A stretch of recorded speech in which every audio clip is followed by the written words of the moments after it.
16세기 중반 포르투갈 제국의 심장 리스본.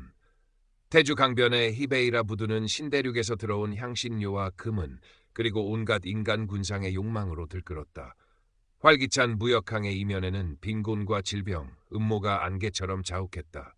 이곳 번잡한 부두 한쪽 구석에 자리한 작은 선술집 겸 포도농장 딸린 집에서 18살의 이네스는 양아버지 마테우스와 함께 살아가고 있었다. 검은 곱슬머리에 올리브색 피부, 강렬한 갈색 눈동자를 가진 그녀는 수수한 옷차림에도 불구하고 숨길 수 없는 민첩함과 다부진 기운을 풍겼다. 낮에는 양아버지의 일을 돕고 손님들을 맞았지만 밤이 되면 그녀는 자신만의 비밀스러운 시간을 가졌다. 달빛 아래 마당 구석에서 낡은 단검을 휘두르거나 마테우스의 서재에 몰래 들어가 오래된 해도나 정체 모를 기록들을 훔쳐보며 가슴속 깊은 곳에 알 수 없는 갈증을 달래곤 했다. 그녀의 왼쪽 손목 안쪽에는 희미한 초승달 모양의 화상 자국이 있었다. 무의식적으로 소매로 가리려 애쓰는 그 흔적은 그녀 스스로도 알지 못하는 과거의 그림자였다. 해적에 딸릴지도 모른다는 막연한 불안감은 안개처럼 그녀의 마음을 감돌았다. 마테우스는 전직 과르다 피스칼, 재정경찰 장교였지만 지금은 은퇴하여 조용히 살아가고 있었다. 과묵하고 무뚝뚝해 보이는 그의 눈빛 속에는 깊은 우수와 비밀이 담겨 있었다. 그는 이네스를 친딸 이상으로 아꼈지만 그 애정 표현 방식은 서툴렀고 때로는 알 수 없는 거리감을 느끼게 했다. 그러던 어느 늦은 오후 낡은 제복 차림의 노인이 마테우스를 찾아왔다. 그는 마테우스의 옛 동료인 듯했다. 두 사람은 낮은 목소리로 오랫동안 이야기를 나누었고 노인은 떠나기 전 마테우스의 어깨를 두드리며 의미심장한 말을 남겼다. 과거의 망령이 자네를 찾아올 걸세. 마테우스, 조심하게. 노인이 떠난 후 마테우스의 얼굴은 더욱 어두워졌다. 그날 밤 집으로 돌아오던 마테우스가 정체 모를 괴한들에게 습격당해 큰 부상을 입었다. 피투성이가 되어 쓰러진 양아버지를 발견한 이네스는 충격과 공포에 휩싸였다. 의식을 잃은 마테우스를 간호하며 이네스는 그가 필사적으로 지키려 했던 비밀과 자신을 둘러싼 위험의 실체를 밝혀내기로 굳게 결심했다. 양아버지의 침대 머리맡에서 발견한 암호처럼 보이는 글자들이 적힌 낡은 양피지 조각과 특이한 문양이 새겨진 낡은 동전 하나가 그녀의 결심을 더욱 단단하게 만들었다. 이것이 모든 이야기의 시작이었다. 이네스는 밤낮으로 마테우스를 간호했다. 다행히 마테우스는 며칠 만에 의식을 되찾았지만 여전히 몸을 가누기 힘들었고 입을 굳게 다물었다. 이네스는 그를 다그치지 않았다. 대신 양아버지의 물건들을 조심스럽게 뒤지며 단서를 찾기 시작했다. 낡은 나무 상자 깊숙한 곳에서 그녀는 빛바랜 해도 몇 장과 함께 알아보기 힘든 글씨로 빼곡히 적힌 낡은 항해 일지를 발견했다. 일지의 내용은 대부분 해상 순찰 기록이었지만 특정 날짜의 기록들은 누군가 의도적으로 찢어내거나 먹물로 지워버린 흔적이 역력했다. 그리고 그 젖은 페이지의 가장자리에서 그녀는 자신의 손목에 있는 것과 똑같은 초승달 문양의 일부를 발견하고 숨을 멈췄다. 심장이 거세게 뛰기 시작했다. 이네스는 조사를 위해 히베이라 부두의 어둡고 축축한 뒷골목을 헤집고 다녔다. 선원들이 모이는 싸구려 술집, 정복군들이 은밀하게 거래하는 장소들을 찾아다니며 마테우스의 과거와 그를 습격한 자들에 대한 정보를 캐물었다. 하지만 대부분의 사람들은 전직 과르다 피스칼 장교에 대해 입을 열기 꺼려했고 약간의 정보를 얻기 위해서는 가진 돈을 거의 다 털어야 했다.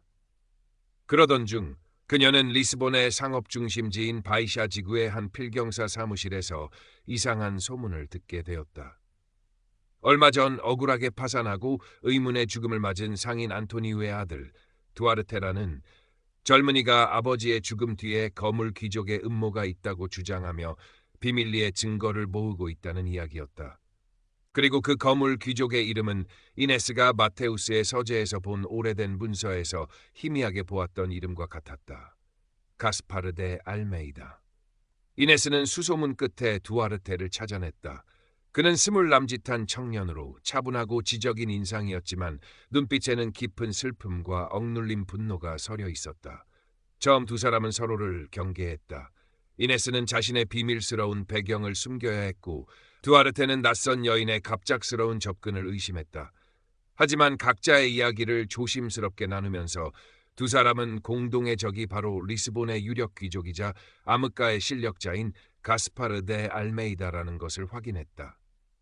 두아르테의 아버지는 가스파르의 불법적인 거래를 눈치챘다가 그의 계략에 휘말려 모든 것을 잃고 죽음을 맞았던 것이다. 이네스는 마테우스를 습격한 배후에도 가스파르가 있을 것이라 확신했다. 혼자서는 그를 상대하기 벅찰 겁니다. 두아르테가 낮은 목소리로 말했다. 가스파르는 교활하고 잔인하며 도시 곳곳에 그의 눈과 귀가 있습니다. 나도 알아요. 이네스가 대답했다. 하지만 물러설 수 없어요. 내 아버지를, 마테우스를 지켜야 해요. 잠시 침묵이 흘렀다. 두아르테는 이네스의 흔들림 없는 눈빛을 바라보았다.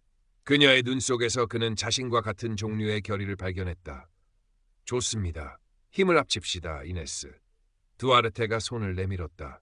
당신은 내가 갖지 못한 용기와 능력이 있고 나는 당신이 모르는 정보와 지식을 가지고 있을 겁니다.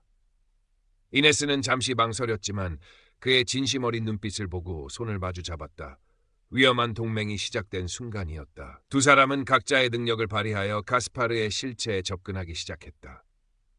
이네스는 밤의 어둠을 틈타 가스파르의 저택 주변을 정찰하거나 그의 하수인들을 미행하며 정보를 수집했다. 그녀의 민첩한 몸놀림과 뛰어난 잠입 능력은 어둠 속에서 빛을 발했다. 두아르테는 낮 시간 동안 법원 기록 보관소나 상업조합 사무실 등을 드나들며 가스파르의 과거 행적과 관련된 문서들을 찾고 암호화된 장부나 거래 기록들을 해독하려 했었다. 그러던 중 이네스는 알파마 지구의 좁고 구불구불한 골목길에 자리한 작은 빈민 구제소를 운영하는 베아트리스 수녀를 찾아갔다. 그녀는 어릴 적부터 이네스를 따뜻하게 보살펴준 어머니 같은 존재였다. 베아트리스 수녀는 이네스의 이야기를 묵묵히 들어주었고 그녀의 눈에 서린 불안과 결의를 읽어냈다. 이네스, 진실을 찾는 길은 언제나 험난하단다. 수녀는 이네스의 손을 잡으며 말했다. 특히 그 진실이 강력한 자들의 이익과 맞닿아 있을 때는 더욱 그렇지. 하지만 내 안에는 네가 생각하는 것보다 훨씬 강한 힘이 있단다. 두려움에 지지 말거라. 베아트리스 수녀는 이네스에게 안전한 피신처를 제공해주기도 하고 때로는 알파마 지구 주민들 사이에서 떠도는 소문이나 정보를 조용히 전해주며 그들의 조사를 도왔다.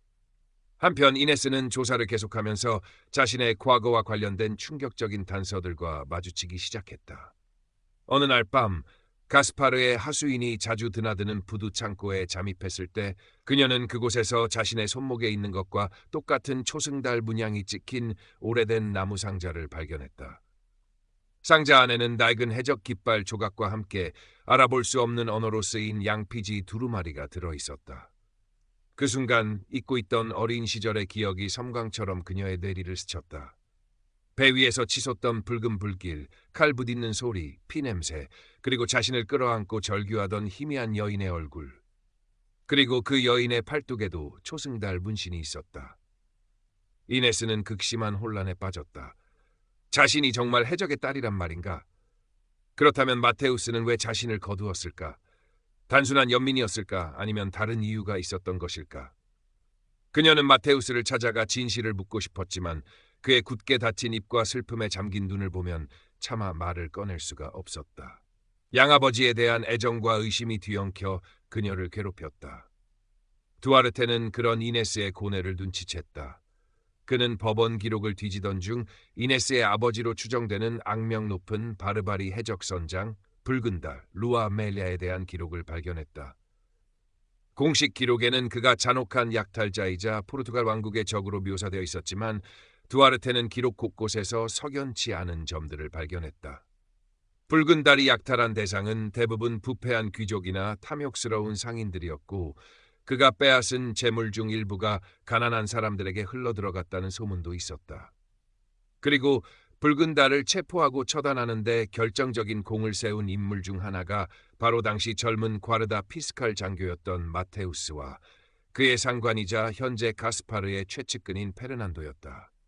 이네스, 당신의 아버지는 우리가 알던 것과는 다른 인물이었을지도 모릅니다. 두아르테는 조심스럽게 말했다.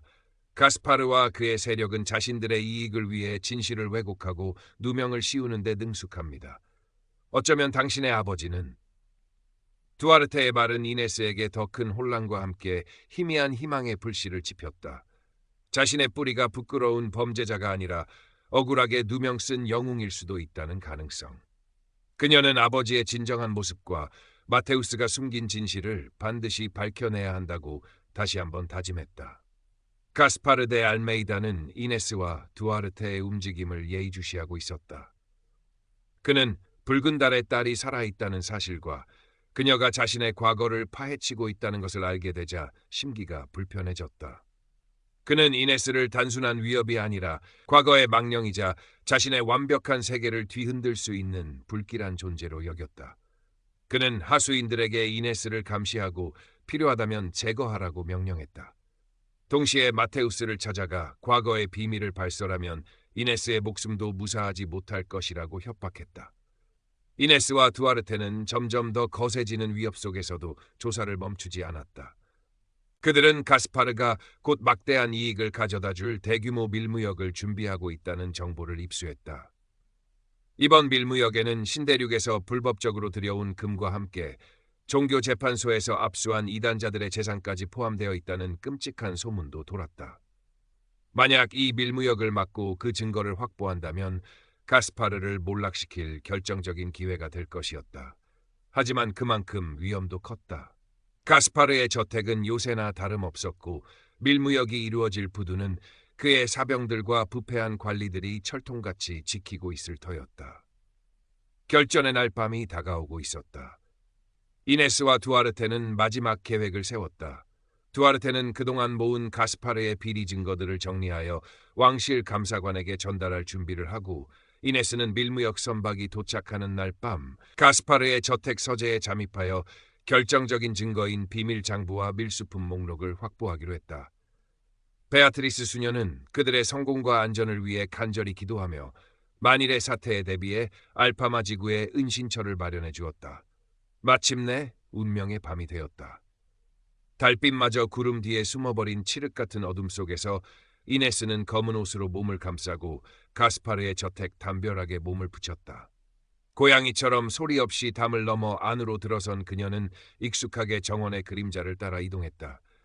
심장은 격렬하게 뛰었지만 정신은 얼음처럼 차가웠다. 그녀의 목표는 단 하나, 가스파르의 서재였다. 수많은 경비병들의 눈을 피해 마침내 서재에 도착한 이네스는 숨겨진 금고를 찾아내 자물쇠를 풀었다. 금고 안에는 예상대로 두꺼운 장부와 양피지 문서들이 가득했다. 그녀는 빠르게 밀수품 목록과 거래 내역이 적힌 장부를 찾아 품 안에 숨겼다. 그때 서재 문이 벌컥 열리며 가스파르와 그의 최측근 페르난도 그리고 무장한 하수인들이 들이닥쳤다. 함정이었다. 어리석은 계집 같으니 가스파르가 차가운 미소를 지으며 말했다. 내 아비처럼 제 무덤을 파는구나. 붉은 달의 딸이 여기까지 기어들어올 줄이야. 페르난도가 비웃으며 말을 이었다. 내년 손목의 그 표식, 내 애비가 노예들에게 찍던 낙인이지. 내 어미도 그 낙인이 찍힌 채 내 애비에게 끌려갔고. 이네스는 검을 뽑아 들었다. 헛소리, 헛소리라고. 가스파르가 광기 어린 웃음을 터뜨렸다. 내 애비 붉은 달은 왕국을 위협하던 역적 해적일 뿐이다. 그리고 네가 아버지처럼 따르는 마테우스, 그자가 바로 내 애비의 숨통을 끊는 데 앞장섰지. 내 애비의 보물을 가로채려고 말이다. 가스파르는 이네스를 혼란에 빠뜨리기 위해 진실과 거짓을 교묘하게 섞어 퍼부었다. 이네스는 머릿속이 하얗게 비는 듯한 충격을 받았다. 아버지에 대한 희망, 양아버지에 대한 믿음이 산산조각 나는 것 같았다. 바로 그때였다. 서재의 다른 쪽 비밀 통로에서 마테우스가 비틀거리며 나타났다. 그의 손에는 오래된 권총이 들려 있었고 얼굴에는 비장한 결의가 서려 있었다. 그는 가스파르의 협박에도 불구하고 이네스를 구하기 위해 달려온 것이었다. 가스파르, 이제 그만둬라! 마테우스가 소리쳤다. 이네스, 저자의 말은 거짓이다. 내 아버지는 해적이 아니었다. 마테우스는 떨리는 목소리로 진실을 토해내기 시작했다. 붉은 달은 부패한 귀족들의 착취에 맞서 싸운 의적이었으며 가스파르와 페르난도가 그에게 해적 누명을 씌우고 제거했다는 것. 그리고 자신은 당시 상관의 명령과 비겁함 때문에 그 죽음을 방관했지만 죽어가던 이네스의 어머니로부터 딸을 지켜달라는 유언을 듣고 죄책감 속에서 이네스를 거두어 평생 지켜왔다는 것. 믿을 수 없어. 이네스는 혼란 속에서 중얼거렸다. 아버지의 명예, 양아버지의 진실, 눈앞의 원수, 모든 것이 뒤엉켜 그녀를 짓눌렀다. 이제 모든 비밀을 알았으니 편히 죽어라. 가스파르가 하수인들에게 공격 명령을 내렸다. 페르난도가 가장 먼저 이네스에게 달려들었다. 그는 이네스의 아버지를 직접 배신하고 죽음으로 몰아넣은 자였다.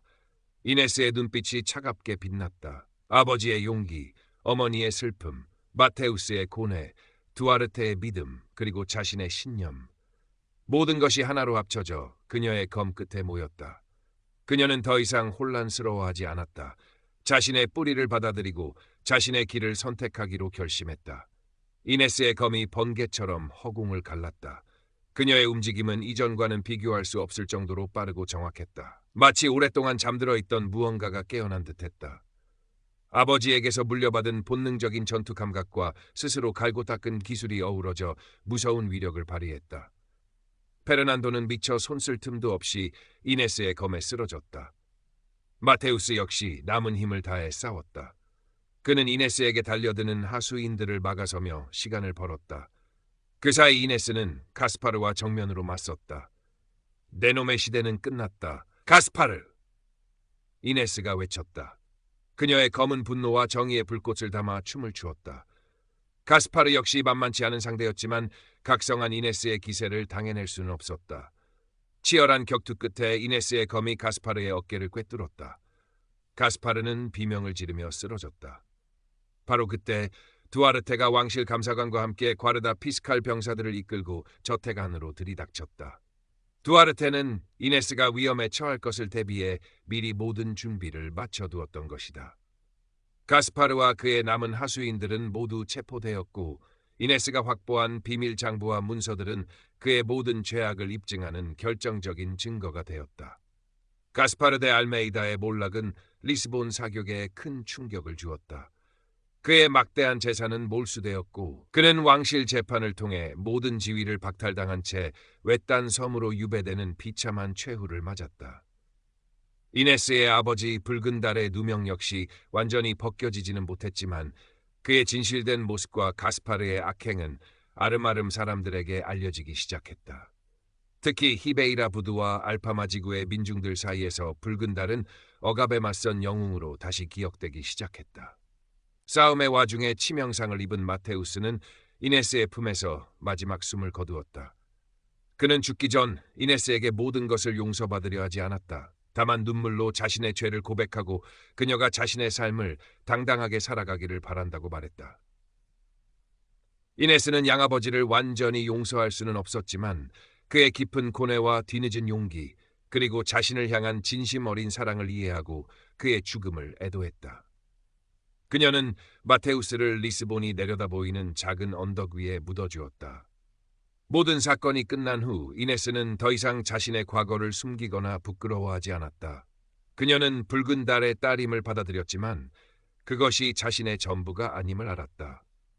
그녀는 마테우스의 딸이기도 했으며 무엇보다 자기 자신의 의지로 삶을 선택하고 만들어가는 이네스였다. 두아르테는 아버지의 명예를 회복했고 법률가로서의 길을 걷기 시작했다. 그는 가스파르 같은 부패한 권력에 맞서 억울한 사람들을 돕는 데 헌신하기로 결심했다. 그리고 그의 곁에는 언제나 이네스가 함께했다. 두 사람은 연인이자 서로의 가장 든든한 동반자가 되었다. 그들은 리스본의 작은 법률사무소 겸 무역 상회를 열었다. 이네스는 아버지에게서 물려받은 바다에 대한 감각과